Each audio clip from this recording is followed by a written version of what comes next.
Hey everyone, it's Fentony. This is everything you need to know about Netflix's The Chronicles of Narnia live action adaptation. Yeah, Netflix are doing live action Chronicles of Narnia, and I'm quite surprised a lot of people haven't heard about this yet. But don't worry, I'll be covering all the Narnia news, so make sure you subscribe and ring the little bell, turn the notifications on to get all the videos. Anyways, Netflix announced Narnia way back in October 2018, and ever since then they've been pretty quiet. But we do know they're developing new live action adaptations, and it seems like it's going to be both series and films. So both TV shows and films on Netflix. We honestly don't know that much, but this is the first time the rights to all 7 Narnia books have been held by the same company at the same time. And supposedly Netflix spent near enough $250 million just for the rights. That's close to what Amazon spent for The Lord of the Rings. It seems like Netflix have high hopes for Narnia. They've dropped a lot of money and they're going to spend even more. They think Narnia could possibly be their next big fantasy show, as supposedly Netflix were trying to get The Lord of the Rings, but they missed out and Amazon got it. And of course, everyone's trying to compete with HBO and Game of Thrones. We haven't had any confirmation yet, but I think this Narnia series will be a complete reboot, and it has nothing to do with the movies that were released in the early 2000s. There were plans for a 4th movie based on the Silver Chair, but that seems to not be happening now. I think Netflix have all the rights now, the movies have been abandoned, and Netflix will start from scratch. And we do know this is a multi-year deal, so they have plans to complete the series. They plan to do all 7 books. Matthew Aldrich will work across both series and films, and he's the creative archetype behind Narnia on all projects.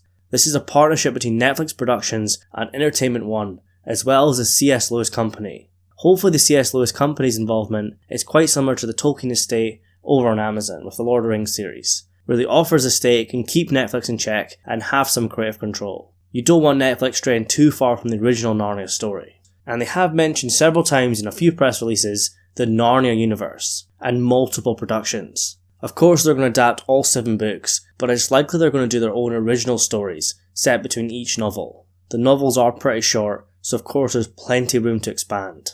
I'm not too worried about Netflix adding their own stuff, as long as it doesn't interfere with the original story, and it's not tarnished by the new stuff. It doesn't feel too fanfiction-y. And we're not too sure how the structure for the films and the TV show is going to work. It's possible these films might just be 2-hour episodes, or actual films on Netflix that stand on their own, but they're in the same Narnia universe as the TV show. We can only speculate at the moment. So where should Netflix start on the Narnia universe? Should they start with Magician's Nephew, which is the first chronological book, but the 6th book that was published? Or The Lion, the Witch and the Wardrobe, which was the first book published, but 2nd chronological? The Lion, the Witch and the Wardrobe is the most iconic Narnia book, and it's the one everyone knows. You could argue it's the best place to start, as the casual audience will be more familiar with it. But Magician's Nephew deals with the creation of Narnia. There are 2 different reading orders when it comes to Narnia, the published and the chronological. When I first read the books, I was advised to go down the published route, but experienced Narnia readers can go down the chronological, and some people suggest that you do that if you're reading it again. But you can do both, it doesn't really matter. But for a TV show, it's a bit different. It's best Narnia stick to a chronological order, especially the fact that it deals with the creation of Narnia and the backstory of the White Witch, which of course is incredibly important to The Lion, the Witch and the Wardrobe. As for the tone, I think it's going to be quite similar to the films. Like I said earlier, the whole next Game of Thrones in terms of next big fantasy show. But Narnia is not Game of Thrones, nor is it Tolkien. I think Netflix have to stick to the original version of Narnia, but of course they can add and expand. And I think the movie's done that pretty well, especially The Lion, the Witch and the Wardrobe. As for a release date, we know nothing, but I think Christmas 2021 would be a perfect start, with some sort of mashup of the creation of Narnia from Magician's Nephew, the White Witch's backstory, and of course The Lion, the Witch and the Wardrobe.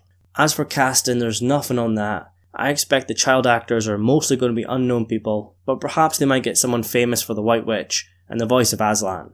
There are a lot of characters over the 7 Narnia books, and the main characters change quite a lot, so perhaps that's why there's going to be both film and series. It has been over a year now, I think it's time Netflix need to share something. But I want you guys to post in the comments below your thoughts on Netflix's Narnia universe. How would you do the films and series? And who would you have voice Aslan and play the White Witch?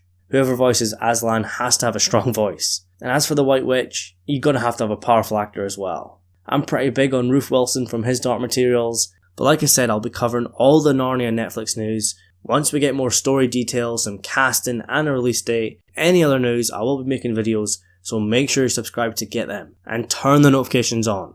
Anyways guys, thank you so much for watching. Click here to learn all about Amazon's Lord of the Rings series that's going to be set in the Second Age of Middle-earth. Don't forget to like, comment and subscribe, and I'll see you in the next one.